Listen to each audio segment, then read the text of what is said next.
So thank you for joining today, and thank you for the organizers for making it possible to have this conference in this way, despite the global situation. So I'm going to talk about energy transfers between balanced and unbalanced motions in geophysical flows. So there are two terms in the title, balanced and unbalanced motions. So typically in geophysical flows like atmosphere and ocean, you have mesoscale eddies, which form the balanced motions, and internal gravity waves, which form the unbalanced motions. Both of these processes exist in atmosphere and ocean, and they interact and exchange energy.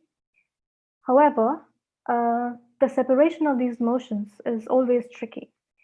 So in the middle here, you see a numerical simulation. So we see features like this in numerical simulation, for example, in vertical velocity. But just by looking at the figure, it's hard to say whether these motions are waves or part of balanced motions. So this is the focus of my talk today, is about separation of the balanced and unbalanced motions. So to begin with, just want to give some introduction about balanced and unbalanced motions, and because they take different definitions in the literature. So geophysical flows can be assumed to be a two-time scale system where you have a slowly evolving balanced flow, which are called balanced flows because they exhibit some kind of balance of forces, typically geostrophic balance. They are low frequency motions and they evolve slowly, which is why they are sometimes called slow modes, vortex or vertical mode, and also Rossby manifold. On the other hand, you have unbalanced flows or unbalanced motions, which do not show any kind of balance. So a balance of forces that would exist would actually break down in case of unbalanced flows, which also have characteristic high frequencies. And therefore, they are also sometimes called fast modes, gravity modes, or gravity manifold. Now, the trick with the separation of these motions becomes complicated because these two motions interact non-linearly. And to give you an example of how they might interact, here is a simple example, a mechanical example of a spring and a pendulum. So this is a spring and a pendulum which is at rest. But when you provide some motion to the pendulum, so here it results in a lateral motion in the pendulum, which is equivalent to the slowly evolving balanced motion. However, the motion in the pendulum induces some oscillations in the spring itself. And these motions are high frequency, which are equivalent to unbalanced flows or unbalanced motions in geophysical flows. So because of these nonlinear interactions and the coexistence of these motions, it becomes increasingly difficult to separate them in geophysical flows, which are complex because other kind of motions also exist. So if you look at geophysical flows, for example, in the ocean, the picture is further complicated by the fact that in a flow like that, there are different dynamical regimes which exist. So there are different ways to characterize these regimes, and one such criterion is using a Rossby number. So this is a dimensionless number, which is the ratio of the flow frequency to the frequency of rotation. So it essentially tells you the strength of rotation and its role in the flow. So for a range of Rossby numbers, you get a range of regimes ranging from ageostrophic to quasi-geostrophic regime. For a very small Rossby number, the flow tends to be strongly stratified, for example, in the ocean interior. As you move to larger and larger Rossby numbers, you get to a regime which is weakly stratified, for example, the mixed layer. So what happens when you move from one regime to the other?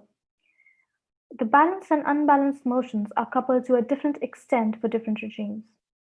So for a small Rossby number, the coupling between the balanced and unbalanced motions are weak, and their timescales are well separated. However, when you move towards larger Rossby numbers, the interactions and coupling between balanced and unbalanced motions gets more and more stronger, and their time scale separation becomes complex because they get more and more comparable. So this is why it adds to the difficulty of separating them in the ocean. So how do these two regimes look like in a simulation of ocean? So this is from a model of baroclinic instability, which shows different dynamical regimes in the ocean. So the top figures are showing buoyancy field. On the left here is a weakly stratified regime for a Rossby number, a larger Rossby number. So you see small filament-like features showing up in the domain. So these are small-scale features. But if you go to smaller Rossby numbers where the flow is strongly stratified, you see much larger features. So these are much larger circular eddy-like features. So they both have very different features, which give rise to different wave-like features, which we can look at if we look at vertical velocity. So here we can see for a large Rossby number, a lot of wave trains, which look very well manifested.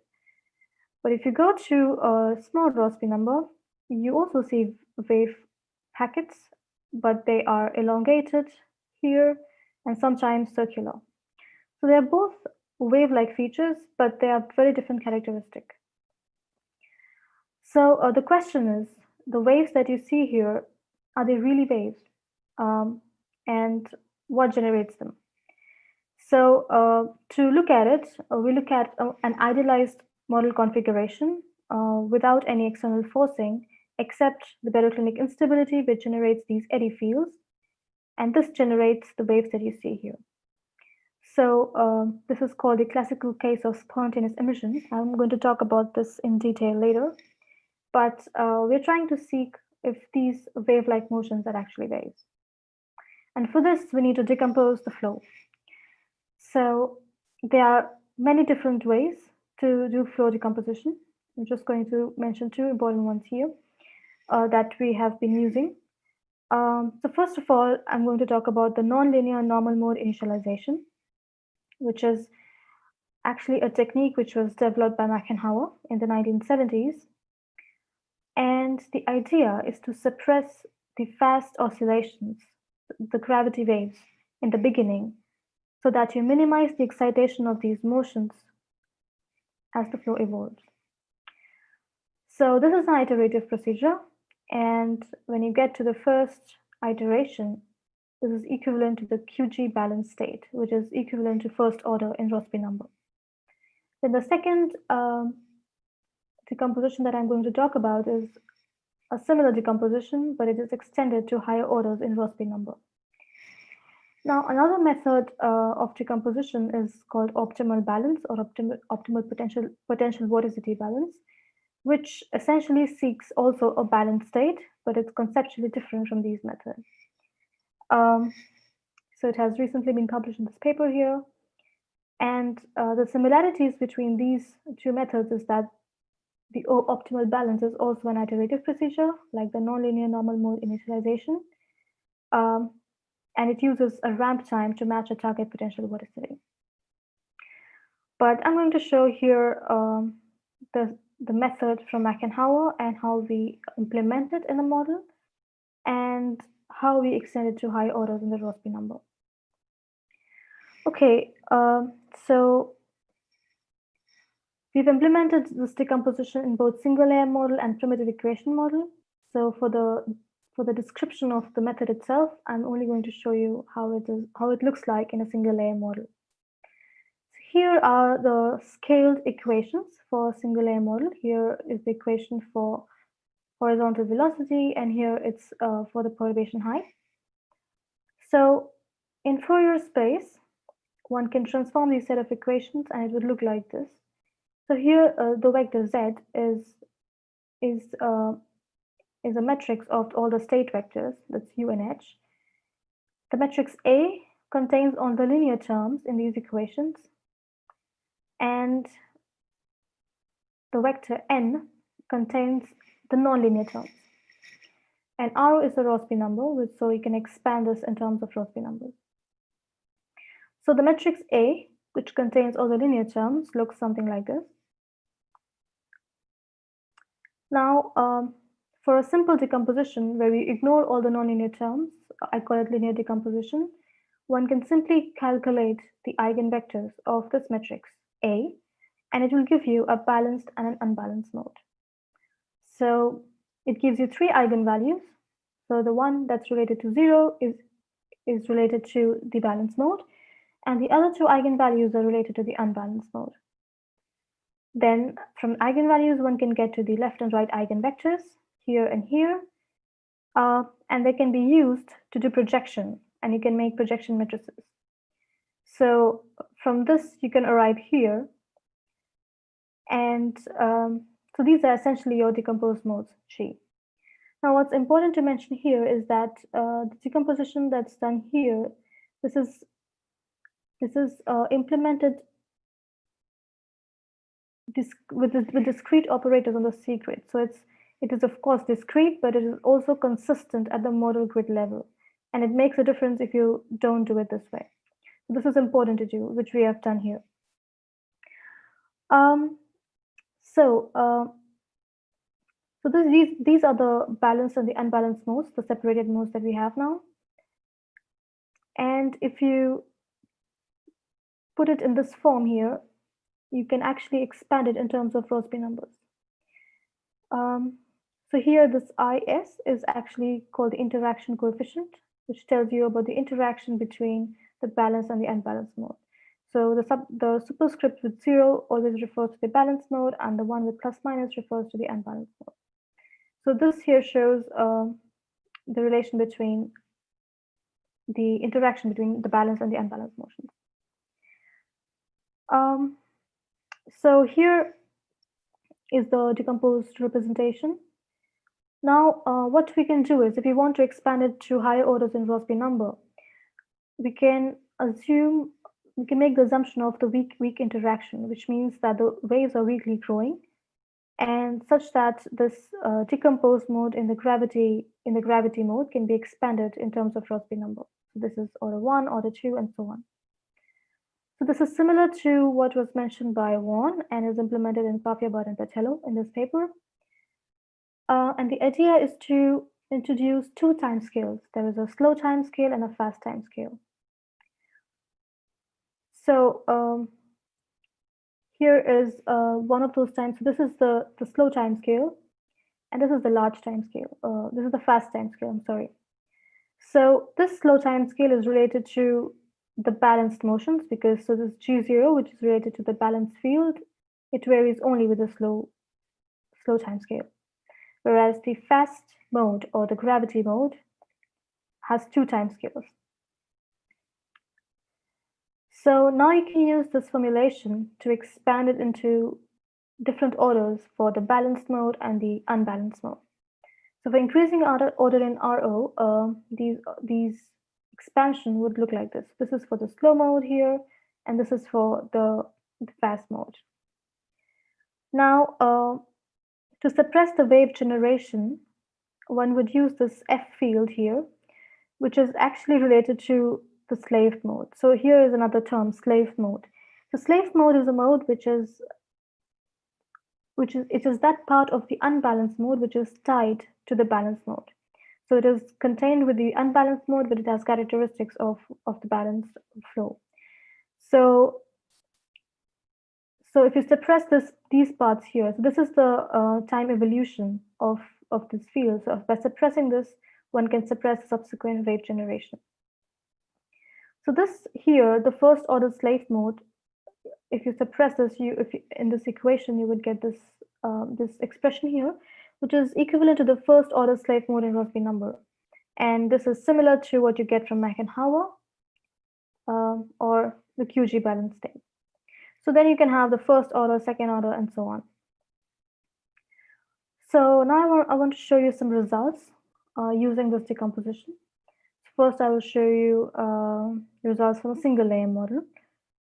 So what we have here is the domain is double periodic, and we initialize it with an unstable zonal jet. Eventually, the zonal jet meanders and resolves into eddies, and these eddies are generating the waves, which we will see now. And we do these experiments for a range of Rossby numbers, so it represents the conditions ranging from mesoscale to submesoscale. So here on the top panel, I'm showing the balanced part of zonal velocities. And in the bottom panel is the residual. So this is just a subtraction of the full flow field and the balanced field. So I just call it residual velocity, or you can interpret as unbalanced velocity. So here I'm showing first order, second order, third, and fourth order in Rossby number for a Rossby number of 0.1. So what you can see here is in the first order, there's hardly any difference between the balanced and the residual velocity. If you go to the second order, there's still hardly any difference that you can make out between these motions. It's still true for the third order. However, when you go to the fourth order, you can begin to see some wave-like features, but these features appear only at the fourth order. So one of the things to remember here is that if you want to look at waves, or you want to extract waves from balanced field from your flow, it's not sufficient to stop at the first order. You need to go to higher orders to be able to extract the waves, because these signals can be really weak. Also, I mentioned spontaneous emission earlier. So what seems like here, these wave generation, it seems like it might be coming from spontaneous generation because we have an idealized configuration. However, these waves are actually not related to spontaneous emission, but they are rather related to some secondary instabilities, because locally at places, the Rossby number becomes larger than 1, where instabilities like symmetric instability become possible. So yeah, that's about the single layer model. And actually, I think I'm not showing here, but if you increase the Rossby number, we can actually see the waves already at the third order. We don't have to go to the fourth order. So now I'm going to show some examples from a primitive equation model, and then how it looks like in higher orders. So here is an example. Here's an example of spontaneous emission, or it's also called spontaneous loss of balance. So it's x and y on the x and y axis, and the colors show the unbalanced velocity. So this is this is the second order vertical velocity that you can see here, and the contours are stream function. So these three figures show the evolution of this field. So this is snapshots in time. They're about 1 day apart, and you can see beginning from the left that there are these circular wave packets which appear to be embedded in the eddies, and they move with the eddies, but eventually they break down and appear to dissipate and give rise to secondary instabilities. So this is this looks like wave emission here, and one can look at a similar scenario, but if you extend it to higher orders.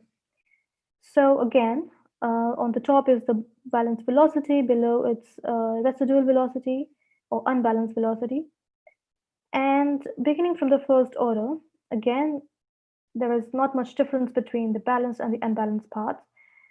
Also, in the second order, they're not so much difference. Also not in the third order. However, in the fourth order, one can begin to see the wave appearing here in the unbalanced part. So it's only at the fourth order that you actually see some waves coming up, and it's actually also really small.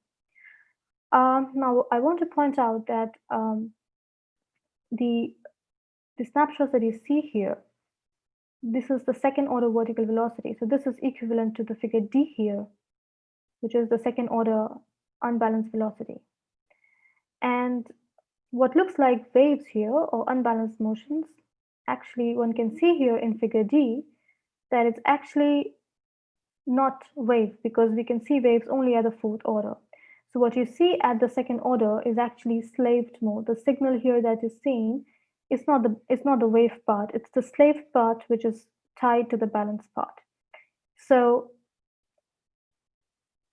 So the things that you see here, the motions that you see here, are actually not spontaneous emission, but something like apparent spontaneous emission, which is related to first or second order slave modes. And a weak signal is only seen at the fourth order. So, so that's spontaneous emission and what it looks like in higher orders. And now we can look at another mechanism, which appears to be more prominent in terms of wave emission. So this is another situation that one can that can exist in a flow. It's I put convective or symmetric instability because it's not exactly clear what is playing here. But an example is frontogenesis. So here again, I'm showing the second order vertical velocities. So here, the black contours are again the stream function, and you see here a nice front. And there is a tightening of isopycnal, then you see this nice front, and eventually the front collapses, leading to a batoning of isopycnals. Eventually, you see these wave emission, and then it dissipates away. So these snapshots are 10 hours apart. So this process occurs very fast. It's local and occurs very fast. And you can see that the wave emission is higher here as compared to the previous example. So now if we look at higher order expansion, what do we get? So again, top is the balanced velocity, below we have the residual or unbalanced velocity. And you can see in the first order, both the balanced and the unbalanced part look very similar. There's hardly any difference. But if you go to the second order, already at the second order, you can see the wave motions appearing, and then they're more prominent in the third order. So again, this is the second order vertical velocity. And if you compare it to figure D here again, you can see that the wave signals that you see here are related to the wave signals that you see here. So the wave signals are appearing already at the second order as compared to fourth order for spontaneous loss of balance. And they're also stronger signals than you get for spontaneous emission. So this might be actually a more important process for wave generation than spontaneous emission.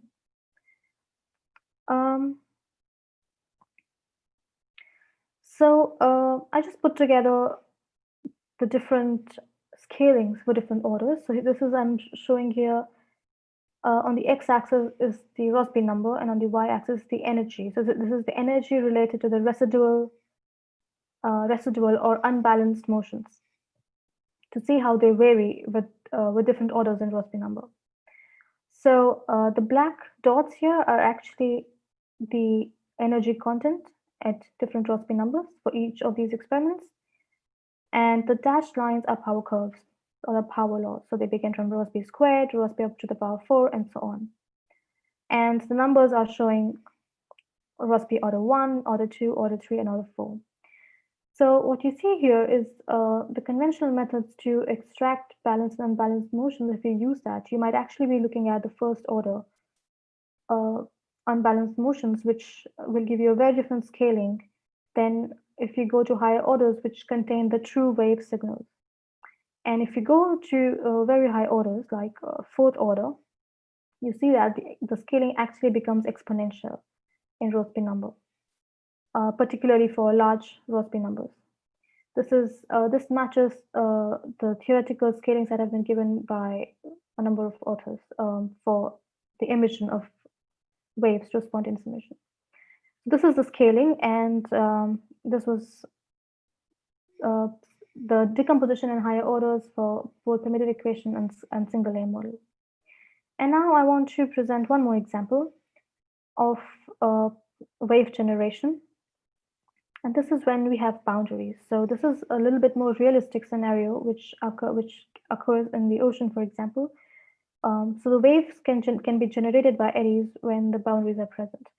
So now I introduce north and south walls here, and the meanders develop into eddies, and when they hit the walls, they generate waves.